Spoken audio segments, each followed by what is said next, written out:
Existe um livro chamado Longe da Árvore, em que o jornalista Andrew Solomon entrevista familiares de pessoas que passam por alguma experiência de diferença, de se sentirem diferentes de seus familiares. Né? O que a criança, o adolescente, o adulto passam é algo que o pai, que a mãe, que outros familiares não passaram. Então ele entrevista mães, pais e familiares de pessoas com esquizofrenia, né, contando como foi esse processo de apresentação dos sintomas, de identificação de que o filho, filha, a pessoa da família tem esquizofrenia, né? E me marcou bastante o relato de uma mãe que disse assim: olha, para as pessoas que vêm de fora, que não são próximas, que conhecem a pessoa, né, apenas em outros contextos, o que vai ficar mais marcante são algumas falas em que a pessoa estava delirando, estava dizendo que estava sendo perseguida, que existia uma conspiração contra ela, grupos ameaçando, dizia estar vendo pessoas. O delírio e a alucinação é o que mais chama atenção para quem está de fora. Mas para nós que convivemos e que estamos dentro, o que mais chama atenção é o quanto a pessoa ela vai mudando e ela vai deixando de expressar coisas que antes ela expressava. Ela vai deixando de se interessar pelo que antes ela se interessava. E ela faz uma metáfora para falar dos sintomas positivos e dos sintomas negativos, né? Porque quando uma pessoa começa a tomar medicamento e esses medicamentos antipsicóticos vão ajudando a reduzir os delírios e as alucinações, é como uma casa que está em incêndio e apaga o fogo. Mas ainda assim a casa não é a mesma. Né? Dizer que depois de um incêndio a casa é a mesma é esquecer de tudo que precisa cuidar.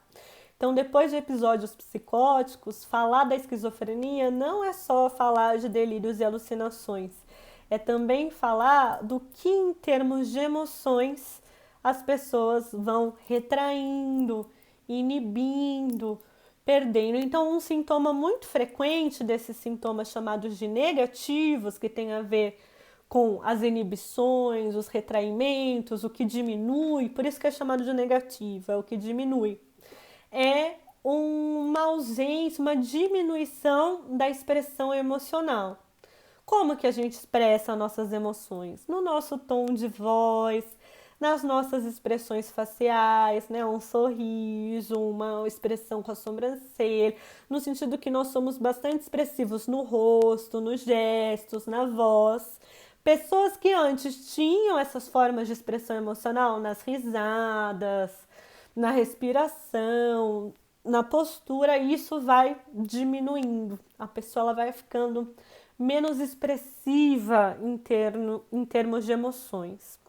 Outro sintoma negativo que pode estar presente na esquizofrenia e em muitos outros quadros é a anedonia, que é a pessoa sentia prazer em algo, sentia prazer em uma atividade e ela já não sente mais. A pessoa sentia bastante prazer em cozinhar, já não sente mais. Sentia bastante prazer em assistir filmes, cada vez menos assiste filme ou quando assiste não liga muito.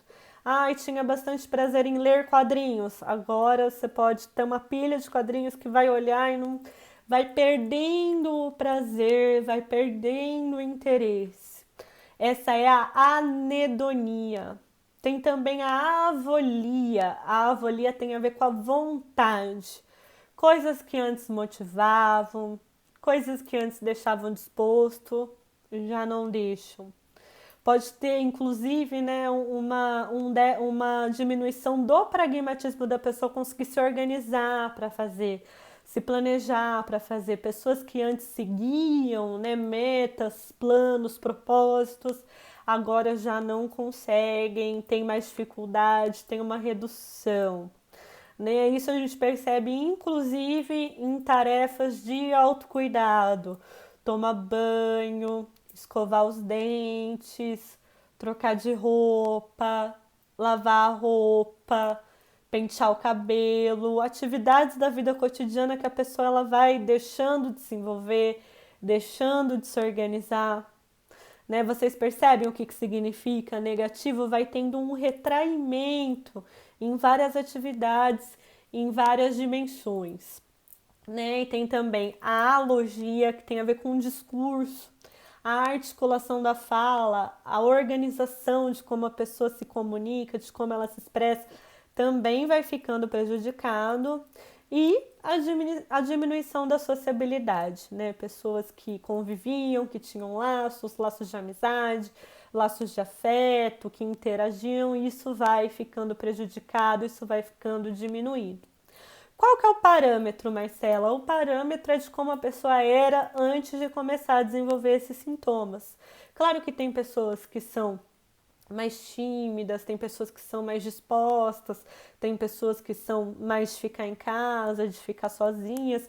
A questão é uma modificação que vai acontecendo, é um processo em que a pessoa vai deixando de sentir prazer no que antes ela sentia, deixando de se interessar pelo que antes ela se interessava, deixando de ter disposição no que antes ela se sentia disposta, deixando de ter vínculos de amizade que antes ela tinha. Então, como na imagem da casa, né, depois do incêndio, as coisas elas vão se desbotando, elas vão se desfazendo, elas vão...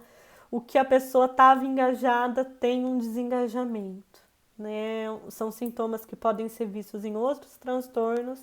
A questão é que na esquizofrenia se combinam também com os sintomas positivos, como delírios e alucinações. Ok? É muito importante isso pro acompanhamento de pessoas com esquizofrenia, porque às vezes se foca muito no conteúdo do delírio, se foca muito na experiência da alucinação, mas no processo de formação, no processo de desenvolvimento da esquizofrenia, houve essas inibições, retraimentos, diminuições, que são os sintomas negativos que precisam sim de atenção.